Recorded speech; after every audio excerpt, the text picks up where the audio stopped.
Dans cette nouvelle vidéo, je vous propose de partir en Provence. 4 jours pour découvrir des paysages de rêve, des villages pleins de charme et cette lumière si particulière qui fait tout briller un peu plus fort. La Provence, c'est d'abord cette nature éclatante. Des champs de lavande à perte de vue, des oliviers baignés de soleil, le chant des cigales qui accompagne chaque instant. C'est aussi les couleurs flamboyantes des ocres,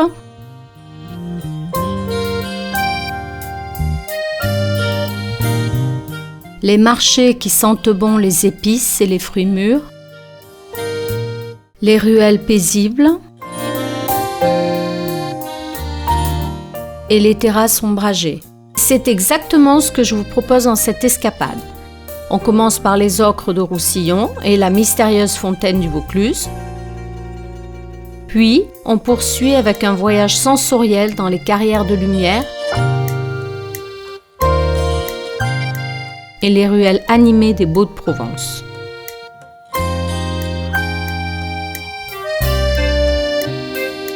Ensuite, on enfourche un vélo-rail pour pédaler à travers la campagne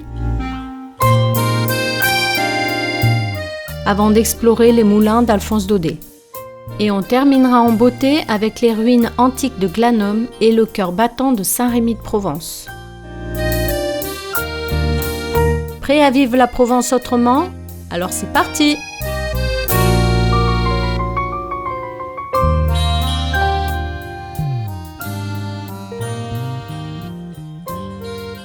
Pour cette première journée, on démarre fort, avec un lieu presque irréel.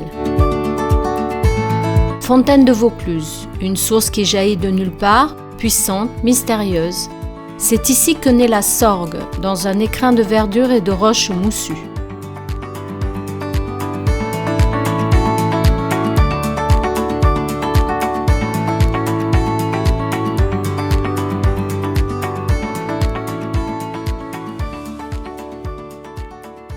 L'eau est d'un vert émeraude profond, presque translucide. On longe la rivière, on s'arrête, on écoute. Le bruit de l'eau, le chant des oiseaux, c'est vivant, c'est pur, c'est apaisant.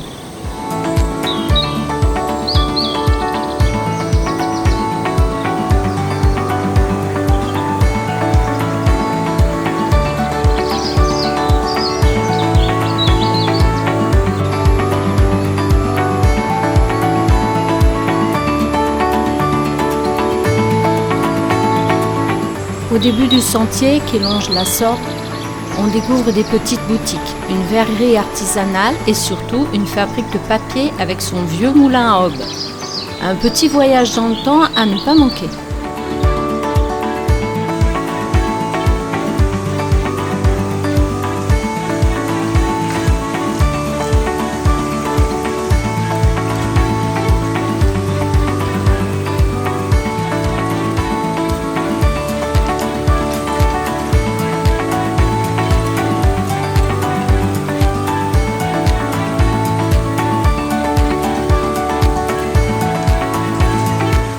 Un peu plus loin, un café en bord de l'eau nous appelle. On s'arrête, on admire et on savoure ce décor unique.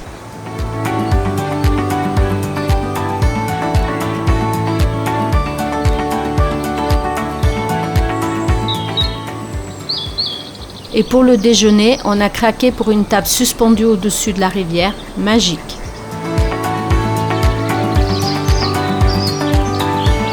Ce jour-là, on s'est régalé avec une andouillette grillée,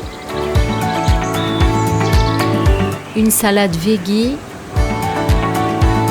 et un risotto de poisson. Des assiettes simples, authentiques et pleines de saveurs. Mes petits conseils, pensez à réserver à l'avance, surtout en pleine saison.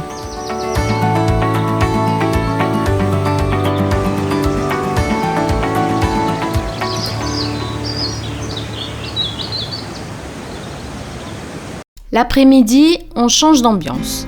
Direction les Champs de Provence, en route pour Roussillon. On fait une halte photo à Gordes, ce village perché est un joyau. Ses maisons en pierre, sa vue plongeante, tout est photogénique.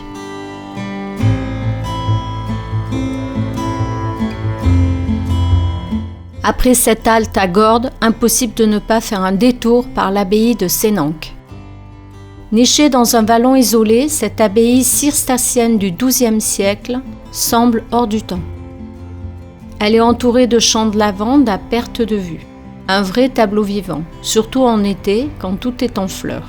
Le silence y est presque sacré, seulement troublé par le bourdonnement des abeilles ou le souffle du vent dans les lavandes. Que l'on choisisse de la visiter ou simplement de l'admirer de l'extérieur, c'est un moment suspendu, une parenthèse de calme et de beauté dans l'agitation du monde. Puis, on reprend la route vers Roussillon, encore émerveillé par cette halte paisible et spirituelle. Et sur la route, des champs de coquelicots, de lavande et cette lumière typique du sud. Le voyage commence vraiment. Puis on arrive à Roussillon. Bienvenue dans l'un des paysages les plus étonnants de Provence. Les Ocres, c'est un décor flamboyant, presque irréel. Un canyon aux falaises rouges, jaunes, orangées, sculptées par le temps. On marche sur un sentier aux airs de Far West, entouré de pins, de silence et d'une lumière incroyable. Le site propose 2 boucles, une courte d'environ 1 km et une plus longue presque 2 km. On a choisi la grande, parce qu'ici, à chaque virage, c'est un nouveau tableau.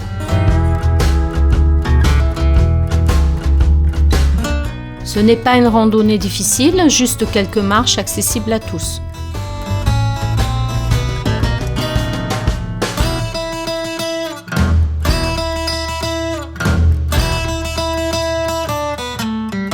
Et partout, ces nuances chaudes donnent l'impression de marcher dans une palette d'artistes.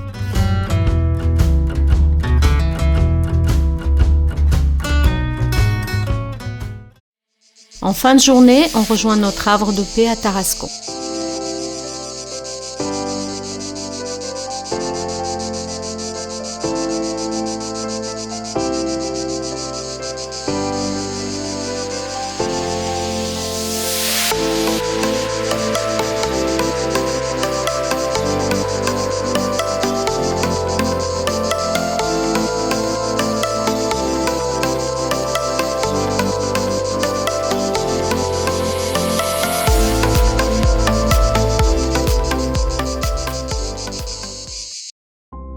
Deuxième jour et changement total d'ambiance. On plonge littéralement dans l'univers magique des carrières de lumière, au Beau-de-Provence. Imaginez une ancienne carrière de pierre, gigantesque, silencieuse, plongée dans le noir. Puis soudain, les murs s'illuminent. Les tableaux de Monet ou du douanier Rousseau prennent vie tout autour de vous.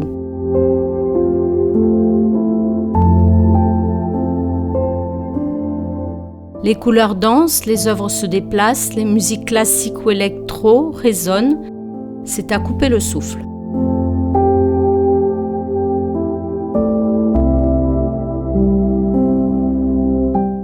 On marche la tête levée, les yeux grands ouverts. C'est un spectacle immersif qui vous apporte dans un autre monde. Et il fait frais, donc n'oubliez pas une petite veste.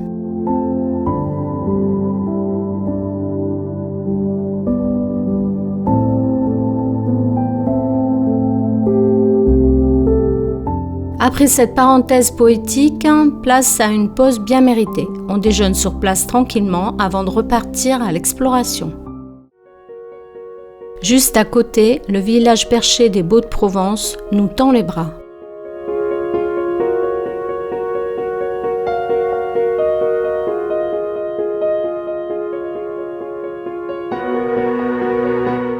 Des ruelles pavées, des maisons en pierre blonde, des petites boutiques d'artisanat. Ici, chaque recoin semble tout droit sorti d'un film.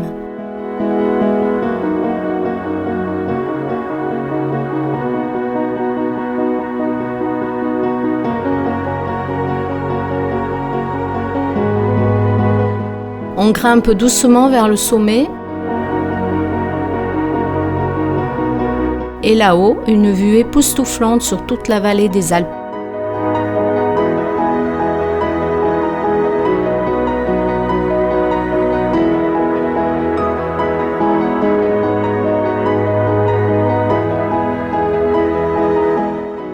manquez pas le château des Baux, accroché à la falaise où l'on peut voir des reconstitutions de machines de guerre médiévales. On s'imagine au temps des chevaliers le vent dans les cheveux avec la Provence à perte de vue. Et après cette journée riche en découvertes, on reprend la route vers notre petit coin de paradis.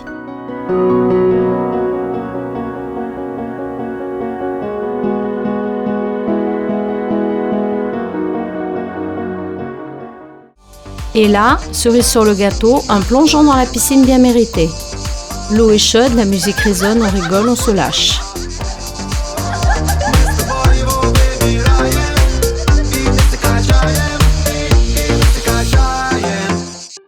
Troisième jour en Provence et ce matin, c'est l'ambiance typique du Sud qui nous accueille à Fontvieille. Le petit marché provençal s'étale tranquillement sur la place. On y trouve des étals colorés, des senteurs d'épices, de lavande, d'olives et de fromage. Le soleil perce doucement à travers les platanes, les gens discutent, rient, on s'y sent bien, comme si le temps s'était ralenti. Après avoir flâné entre les stands, direction une activité un peu plus sportive. Le vélo-rail des Alpilles. Il faut d'abord traverser le village à pied pour rejoindre l'ancienne gare de Fontvieille. Un vrai décor de carte postale.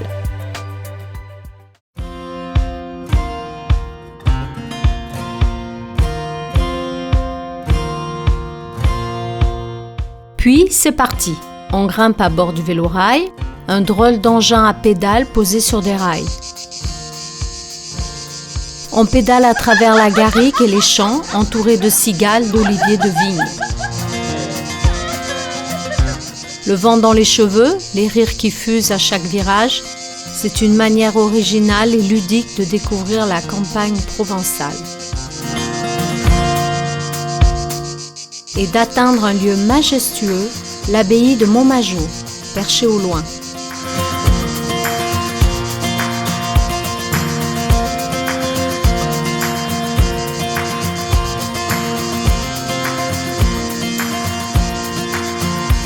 Une belle bouffée d'air entre nature et patrimoine.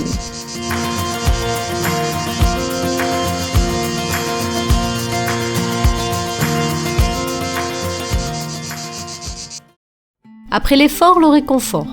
On retourne au village pour déjeuner dans un petit resto simple mais délicieux où tout est fait maison avec des produits du coin. Des saveurs généreuses, un accueil chaleureux, bref, on s'est régalé. Puis l'après-midi se poursuit sous le soleil avec une balade au cœur des moulins d'Alphonse Daudet. À travers les sentiers bordés d'oliviers, on grimpe doucement vers le moulin emblématique du célèbre écrivain. Mais ce n'est pas le seul, 4 moulins trônent ici, figés dans le temps comme suspendus au-dessus de la garrigue. On imagine Daudet, assis à l'ombre, le carnet à la main, inspiré par ces paysages baignés de lumière.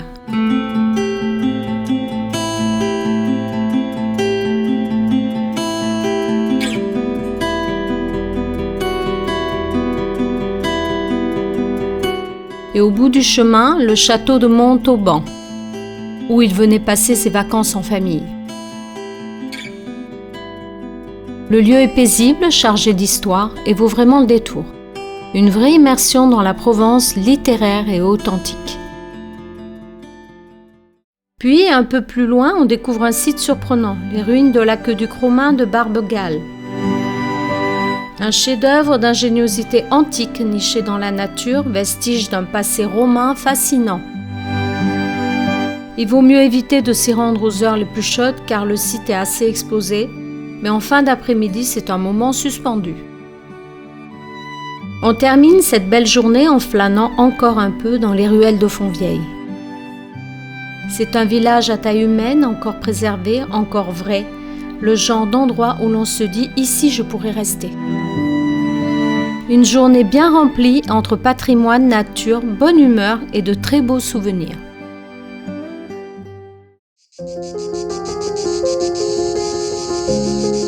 Dernier jour, mais pas des moindres.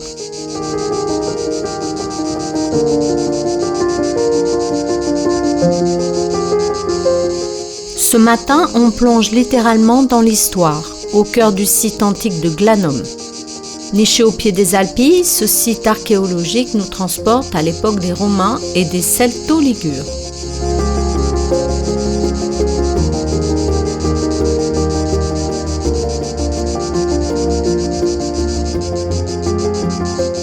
Temple, thermes, forum, on marche sur les traces de civilisations millénaires, entre colonnes brisées et vestiges grandioses.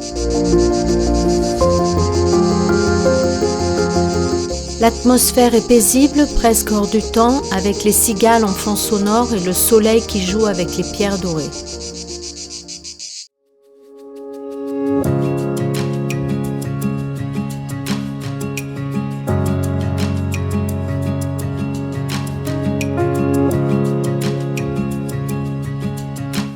Puis, direction le centre historique de Saint-Rémy-de-Provence pour un déjeuner en terrasse dans une ruelle pleine de charme. Les volets colorés, les pavés anciens, les places ombragées, ici tout respire la douceur de vivre. Après le repas, on se laisse porter dans les ruelles du village. Saint-Rémy, c'est l'essence même de la Provence. Vibrant, artistique, authentique. On y trouve des galeries d'art, des artisans, des parfums de savon et des accents qui chantent. Et pour terminer cette aventure, un arrêt qui nous touche profondément, l'ancien monastère Saint-Paul de Mossol, aujourd'hui maison de santé.